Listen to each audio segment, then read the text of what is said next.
देखिए, तो आज अपन डिस्कस कर रहे हैं वेरिएबल एक्सेलरेशन इन काइनेमेटिक्स। देखिए, वेरिएबल एक्सेलरेशन आखिर है क्या? जब आपका एक्सेलरेशन v कांस्टेंट ना हो, टाइम के साथ चेंज हो रहा हो, उसको कहते हैं वेरिएबल एक्सेलरेशन। जैसे आप अपनी बाइक में जो एक्सेलरेटर होता है उसको इंक्रीज करते हैं, तो उस समय आपका एक्सेलरेशन इंक्रीज हो रहा होता है। ठीक है, तो ये वेरिएबल एक्सेलरेशन की कंडीशन है। अब बहुत सारे लोगों को एक बेसिक चीज़ नहीं पता होती है, मैं आपको अच्छे से बता देता हूँ। बेसिक पॉइंट आप ध्यान से देखें। देखिए, ये तीन जो इक्वेशन ऑफ मोशन है, v is equal to u plus a t, s is equal to u t plus half a t square, और 2as is equal to v square minus u square. ये तीनों equation तभी तक सही हैं जब तक a कांस्टेंट हो। अगर a कांस्टेंट नहीं है तो ये इक्वेशन इनवैलिड हो जाएंगे। तो अगर आपको पहले से ये इक्वेशन में पता नहीं लग रहा है कि a कांस्टेंट है तो आप इनका यूज़ नहीं कर सकते। ध्यान से इस बात को नोटेट कर, दिमाग में रखें अच्छे से। अब नेक्स्ट पॉइंट बात आती है कि अगर एक्सेलरेशन कांस्टेंट नहीं है तब क्या करना है। अगर एक्सेलरेशन वेरिएबल है, अब क्या करना, कैसे सॉल्व करें? तो आप ध्यान दें, ये जो इक्वेशंस हैं अपने पास, जिनको कहते हैं डिफरेंशियल फॉर्म में इक्वेशन जो है, पहला इक्वेशन है v is equal to d x upon d t. यहाँ पे एक चीज़ और ध्यान रखें, यहाँ पे d s upon d t भी हो सकता है। x जो है यहाँ पे पोजीशन हो सकती है, डिस्प्लेसमेंट हो सकता है, दोनों कंडीशन में ये सही है। ठीक है, तो कंफ्यूज नहीं हो, पोजीशन भी हो x तो भी कोई प्रॉब्लम नहीं, डिस्प्लेसमेंट हो तो भी कोई प्रॉब्लम नहीं है। ठीक है, अब नेक्स्ट बात आती है कि ये इक्वेशन है a is equal to d v by d t. तो ये इक्वेशन नंबर 1, ये इक्वेशन नंबर 2।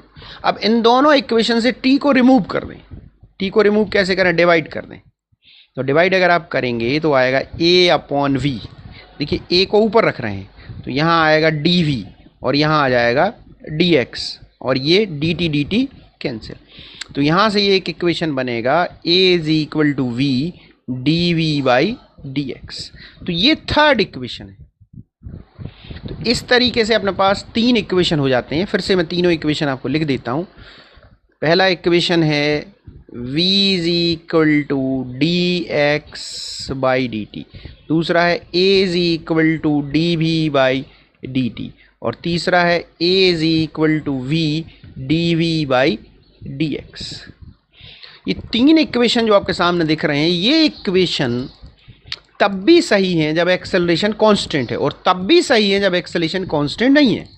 मतलब ये इक्वेशन हर टाइम पर सही है, एनी टाइम आप इनका यूज कर सकते हैं बिना प्रॉब्लम के। ठीक है, तो आपको ध्यान रखना है। अब इनका यूज कैसे करना है वो मैं आपको समझाता हूँ। देखिए, ध्यान दीजिए आप, जब आपके पास x पोजीशन है और आपको v कैलकुलेट करना है तो आप डिफरेंशिएट करेंगे।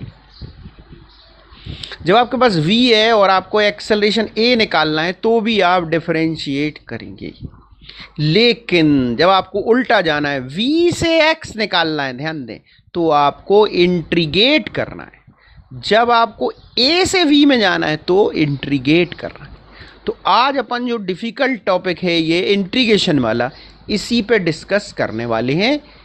ठीक है, कि कैसे आप इस तरीके से वापस जाएंगे। एक्सेलरेशन गिवन होने पर कैसे वेलोसिटी निकालेंगे, वेलोसिटी गिवन होने पर कैसे आप जो है पोजीशन या डिस्प्लेसमेंट कैलकुलेट करेंगे, इस पे अपन आज डिस्कस कर रहे हैं। ये क्लास अपन ने इसीलिए रखी हुई है। ठीक है, चलिए तो स्टार्ट करते हैं। इसके लिए सबसे पहले आपको क्या क्या आना चाहिए, थोड़ा सा आपको बेसिक इंट्रीगेशन आना चाहिए, इंडेफिनेट और डेफिनेट दोनों। अगर आपको नहीं आता है या उसमें प्रॉब्लम है, बेसिक इंट्रीगेशन आपने नहीं पढ़ा है, तो उसकी लिंक मैं आपको डिस्क्रिप्शन में दे दूंगा, उसको आप देख लें पहले एक बार। हमारा वीडियो है बेसिक इंट्रीगेशन वाला, वो आपसे बनना बहुत ही ज़रूरी है, तभी आप इसमें आगे जाएं। चलिए तो अपन मान के चलते हैं कि आपसे बन रहा है। अब आगे चलते हैं।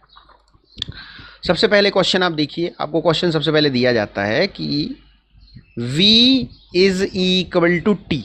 ठीक है भाई, v is equal to t है और साथ में दिया गया है कि इनिशियल पोजीशन t0 पर आपकी इनिशियल पोजीशन है x is equal to 10 metre. ठीक है भाई, t0 पर आपकी इनिशियल पोजीशन है x is equal to 10 metre. आपसे कहा जा रहा है find out the position of the particle at any time t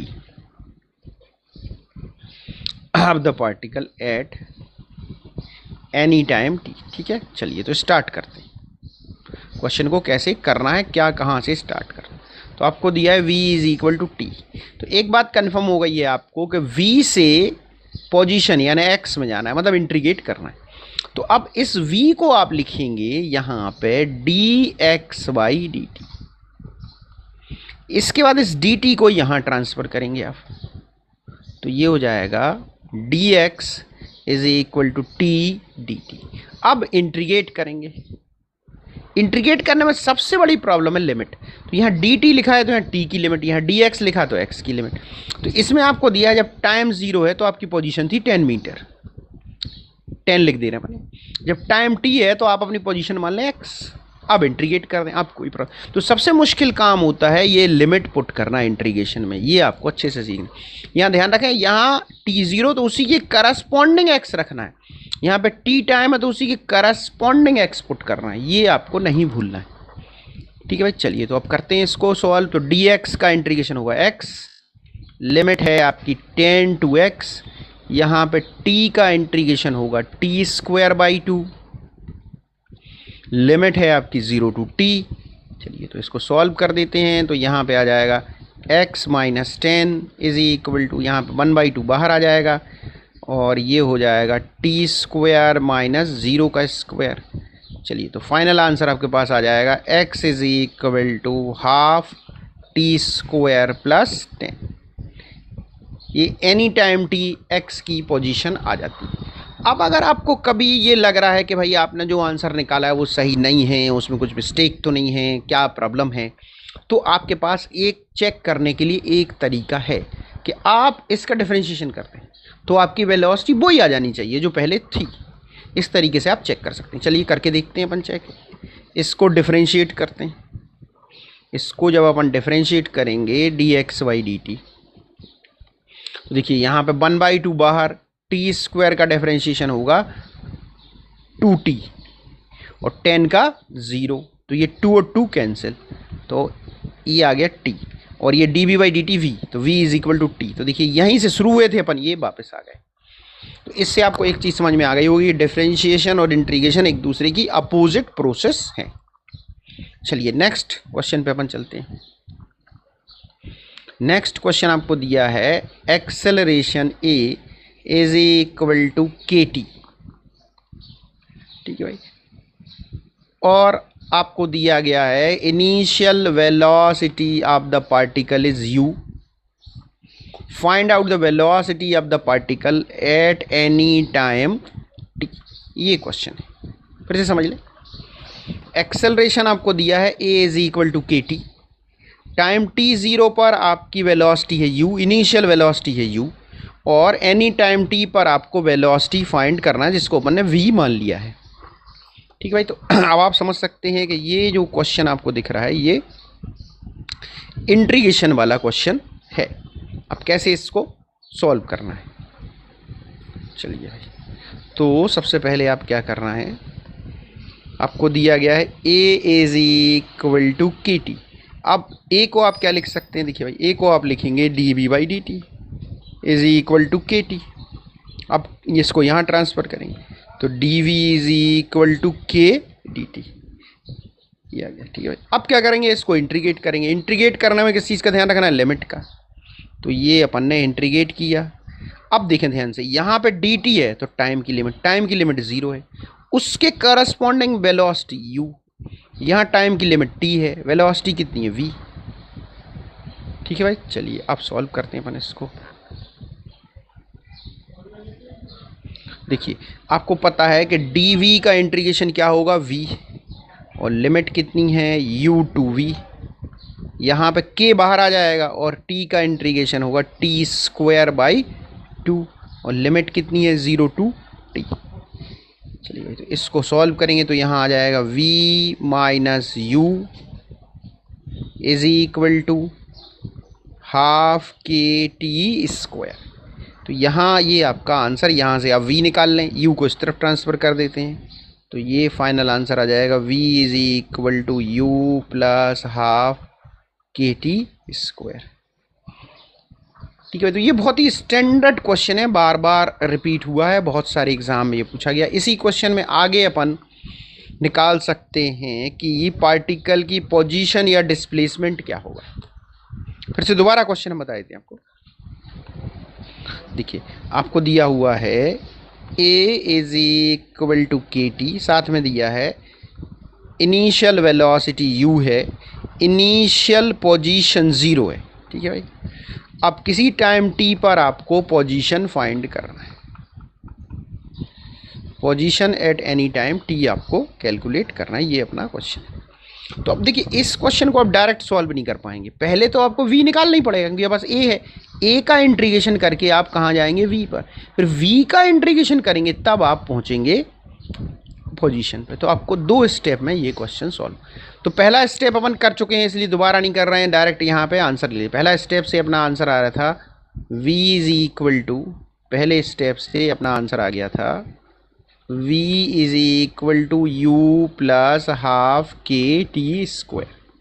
देखिए अब इसको अपन क्या लिखेंगे, यहाँ पे इसको लिखेंगे d x by d t, u plus half k t square. अब ये डी टी को यहाँ ट्रांसफ़र कर देंगे तो d x is equal to u d t plus half k t square d t. अब इसको इंटीग्रेट करना है। ठीक है, तो अब लिमिट ध्यान से रखनी है, यहाँ पे t की लिमिट रखनी, यहाँ t की लिमिट 0 रखेंगे तो यहाँ पे x की लिमिट 0, ऐसा क्वेश्चन में लिखा है। यहाँ पे लिमिट रखेंगे t, तो t पर पोजीशन अपन मान लेते हैं x। अब कोई प्रॉब्लम नहीं है, बस आपको इंटीग्रेट करना है, आपका क्वेश्चन सॉल्व हो जाएगा। तो dx का इंटीग्रेशन आएगा x, लिमिट 0 टू x, यहाँ पे u कांस्टेंट है बाहर आ जाएगा, dt का इंटीग्रेशन t, तो यहाँ आ जाएगा ut क्योंकि लिमिट 0 टू t है। यहाँ पे हाफ के, इसका इंटीग्रेशन आएगा टी स्क्वायर अपॉन 3। ठीक, तो फाइनल जो अपना आंसर बन रहा है भाई ये बन रहा है x is equal to u t plus 1/6 k t cube. तो ये position at any time t बन जाती। तो इस तरीके से आपको इंटीग्रेशन का कैसे यूज़ करना है और वेरिएबल एक्सेलरेशन क्या है ये समझना है। समझ में आया होगा मैं आशा करता हूँ। इसी तरीके से आप और बताते रहें कि किस टॉपिक पर आपको वीडियो की ज़रूरत है, कमेंट करते रहें, हमारे व्हाट्सअप नंबर पर मैसेज करें, टेलीग्राम पर मैसेज करें, लगातार चैनल से जुड़े रहें। इसके अलावा हम आपको एग्ज़ाम से रिलेटेड अपडेट भी देते रहेंगे क्या चल रहा है। ठीक है, तो ध्यान से आप जुड़े रहें चैनल से लगातार, ये बहुत महत्वपूर्ण टॉपिक है, इसको आप करें।